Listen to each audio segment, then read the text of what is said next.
Welcome to our latest Wandering Walks of Wonder Museum tour.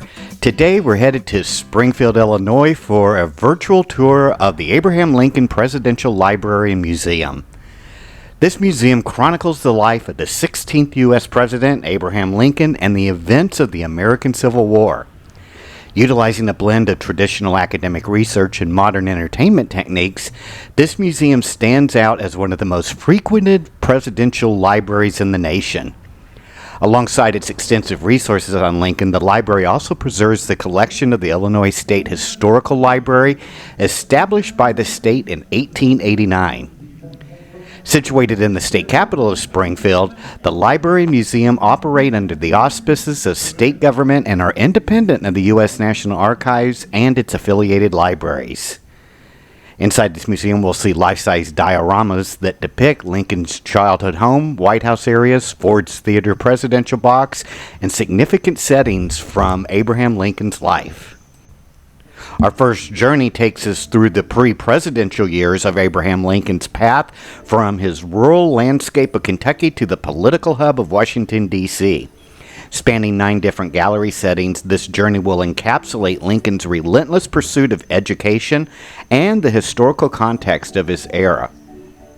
We begin here with the original Lincoln family home. Although that original home may be lost in time, this faithful recreation offers a glimpse into the humble beginnings of Abraham Lincoln.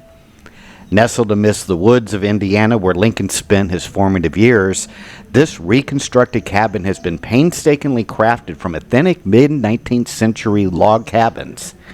Every detail has been meticulously reconfigured to accurately represent Lincoln's modest one-room boyhood dwelling. As we step inside, we'll find Lincoln immersed in borrowed books while his father, stepmother, and 4 siblings sleep nearby. This paints a vivid picture of the simple yet earnest beginnings of one of America's most revered leaders.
This slave auction exhibit vividly portrays the heart-wrenching reality of families torn apart by the cruel institution of slavery, a tragic occurrence all too common in 19th century America.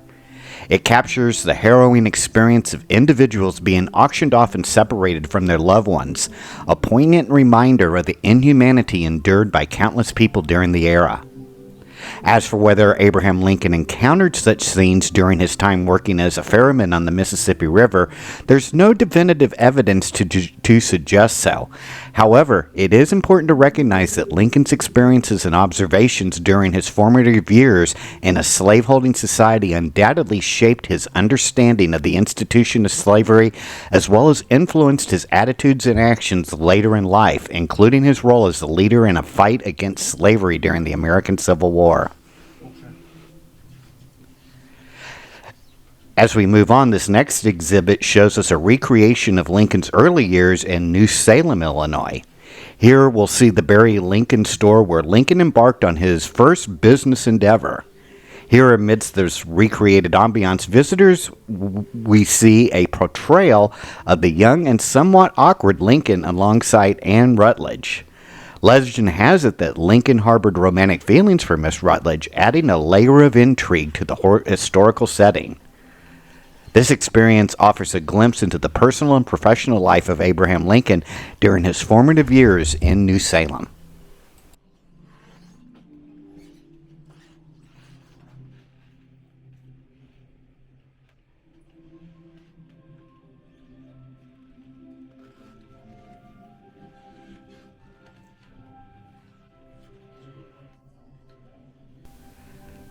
This Life in Springfield gallery offers a comprehensive look at Abraham Lincoln's time in Springfield, Illinois.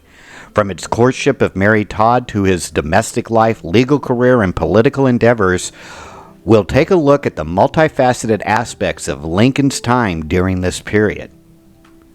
Notably, this exhibit sheds light on Lincoln's approach to parenting, revealing him as a hopelessly permissive parent. This aspect of his character is examined alongside his other roles, providing a nuanced understanding of Lincoln's complexities as a husband, father, lawyer, and then later as a politician. These immersive displays and narratives, as well as exhibits, allow us to gain an insight into the personal and professional life of one of America's most revered figures during his time while living in Springfield.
Reassuring promise of national unity from the Through a unique use of multiple video monitors showcasing an election analysis news program, we're transported back in time to the intricate presidential campaign of 1860. This innovative presentation takes a look at a four-way race ultimately won by Abraham Lincoln. What's unique is that it uses today's language as well as media formats to explain the complexities of the 1860 election and allows us to relate to it as a modern day audience. He believes in popular sovereignty. That means that wherever you live, you get to choose what's best for you. Stephen A. Douglas. Douglas seemed like an easy winner for the Democrats, until Southern Democrat John C. challenged him for the nomination and split the Democratic caucus. For candidate Breckenridge, slavery is especially a problem.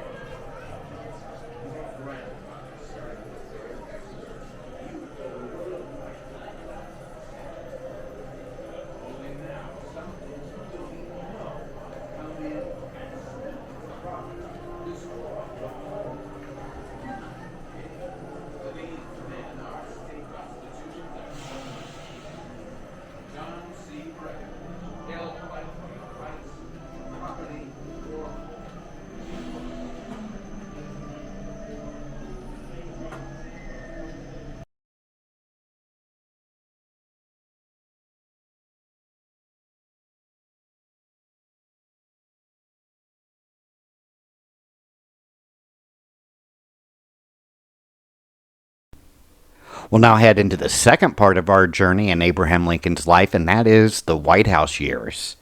After winning the election of 1860, we move on and take a look at the south portico of the White House. The scene unfolds with the Lincoln family that we saw earlier standing in front of this beautiful building as it appeared in 1861.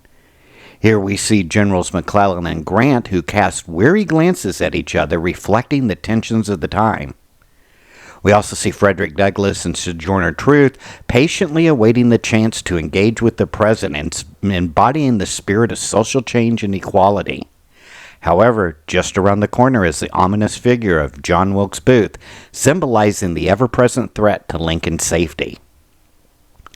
As we step inside the White House's Blue Room, visitors are immersed in a scene where Mary Lincoln is being fitted for a ball gown by her dressmaker, Elizabeth Keckley. Surrounding them are exact reproductions of the extravagant ball gowns worn by Mary's social rivals, each woman exuding an aura of youth, wealth, and popularity. Yet, despite their outward appearances, these women harbor resentment towards Mary, with each one offering biting marks about her. This poignant depiction encapsulates the social complexities as well as personal challenges faced by Mary Lincoln during her time in the White House.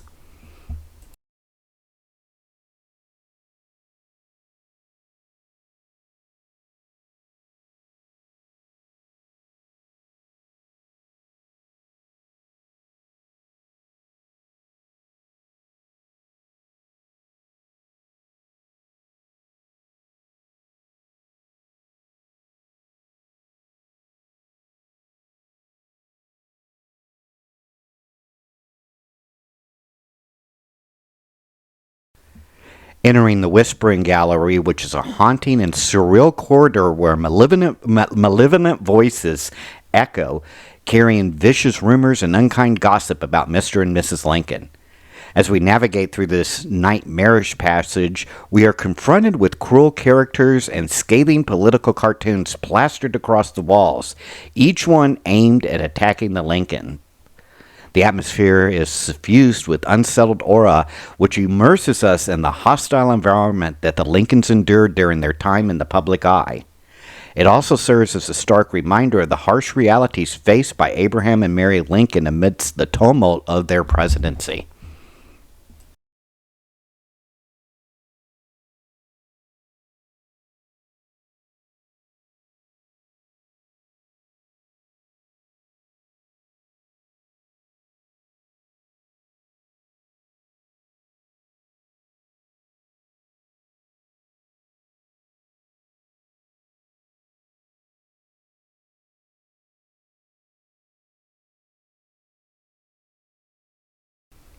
In this poignant exhibit, we're invited to stand alongside Abraham and Mary Lincoln at the bedside of their beloved son, Willie. This scene is set on the night of February 5th, 1862, amidst the grandeur of a lavish White House party. But despite the sounds of revelry that we hear emanating from another part of the building, the atmosphere in Willie's room is somber and heavy with concern. Abraham and Mary are dressed in their formal party attire, a stark contrast to the anguish which is etched on their faces. Earlier in the evening, doctors had given the Lincolns hope, assuring them that Willie was on the path to recovery, and encouraged by the news, they proceeded with the gala, only to be confronted with the heartbreaking reality as Willie's condition worsened during the party. Tragically, despite the early optimism, Willie will succumb to his illness in just 2 weeks' time. This moment allows us to witness firsthand the weight of parental anguish and the juxtaposition of personal grief against the backdrop of public duty and celebration. And it serves as a powerful reminder of the human toll exacted by the immense responsibilities of leadership, even within the hallowed halls of the White House.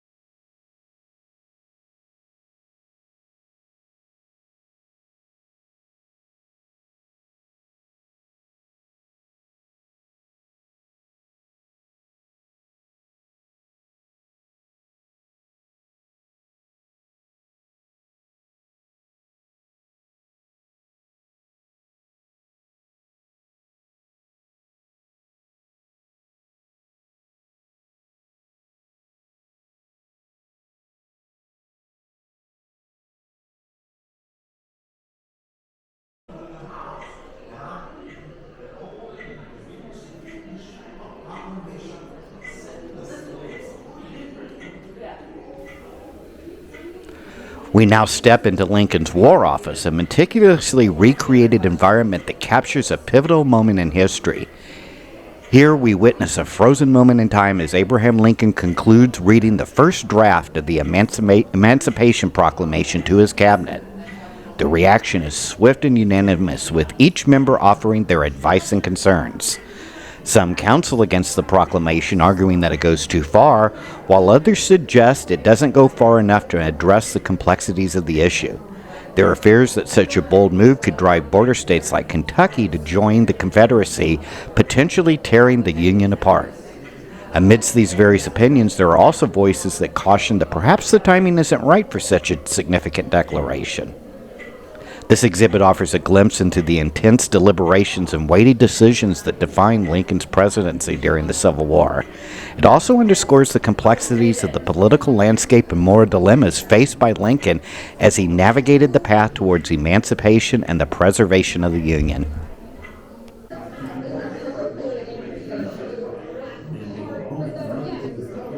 As we make our way through this exhibit dedicated to the Emancipation Proclamation, there is special effects illusion corridor that we're surrounded by that gives us a surreal atmosphere. We have people yelling around us, creating a distorting and thought-provoking experience. The mix of opinions range from deeply entrenched racism to more progressive views, such as serves as a stark reminder that even in the North, Lincoln led a deeply divided and predominantly racist nation. This corridor gives us a visual representation of the complex and contentious social landscape of the time, where differing perspectives clashed amidst the tumult of the Civil War. It allows us to confront the uncomfortable realities of the past and highlights the challenges faced by Lincoln as he navigated the moral and political complexities of emancipation, while also striving to unite a fractured nation. It also underscores the profound societal divisions that shaped the course of American history during this tumultuous period.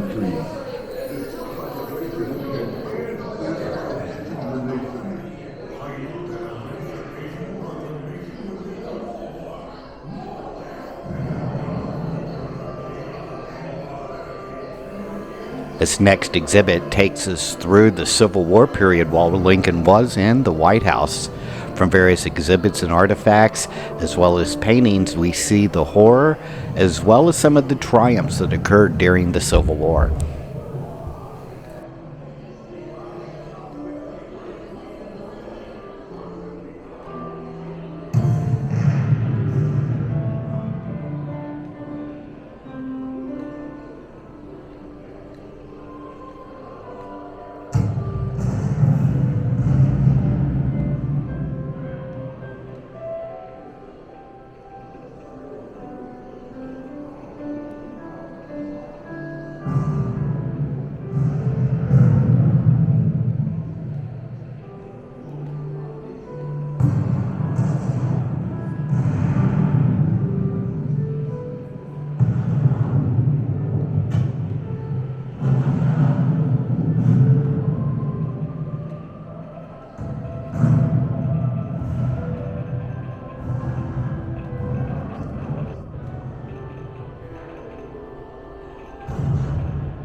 In this solemn recreation of the presidential box at Ford's Theater, we're transported back to that fateful night of Abraham Lincoln's assassination. Every architectural detail in this exhibit has been sculpted to accurately reflect the historical setting. Seated together, Abraham and Mary Lincoln hold hands, their eyes fixed on the stage below. Despite Lincoln's visibly aged and frail appearance, there's a faint smile tracing his lips, a rare sight only previously seen back in New Salem besides Anne Rutledge.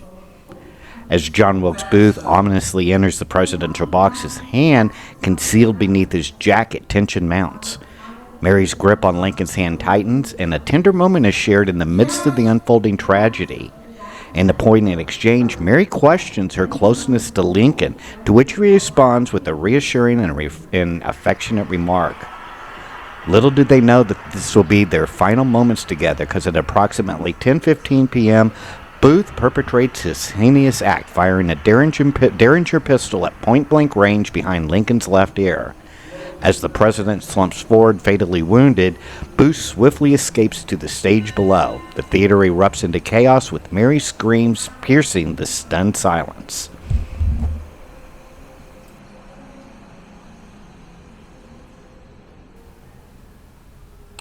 We now head into the final exhibit, which is the Lying in State exhibit that allows us to be transported back to Representatives Hall in Springfield's old state capitol that's just down the street from this library and museum.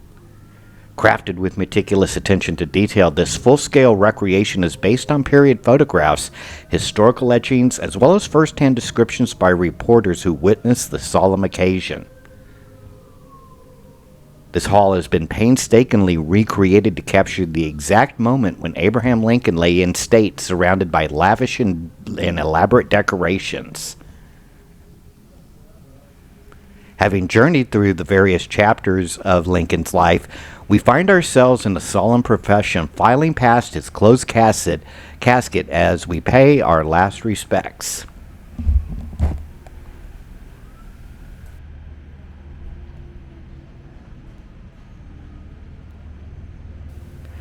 In the Treasures Gallery, we'll take a look at some of the artifacts and papers that were actually used by Abraham and Mary Todd Lincoln. There are many items here, including writings, as well as copies of the Emancipation Proclamation, as well as jewelry worn by Mary Lincoln.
I hope you've enjoyed this Wandering Walks of Wonder adventure tour here at the Abraham Lincoln Presidential Library and Museum.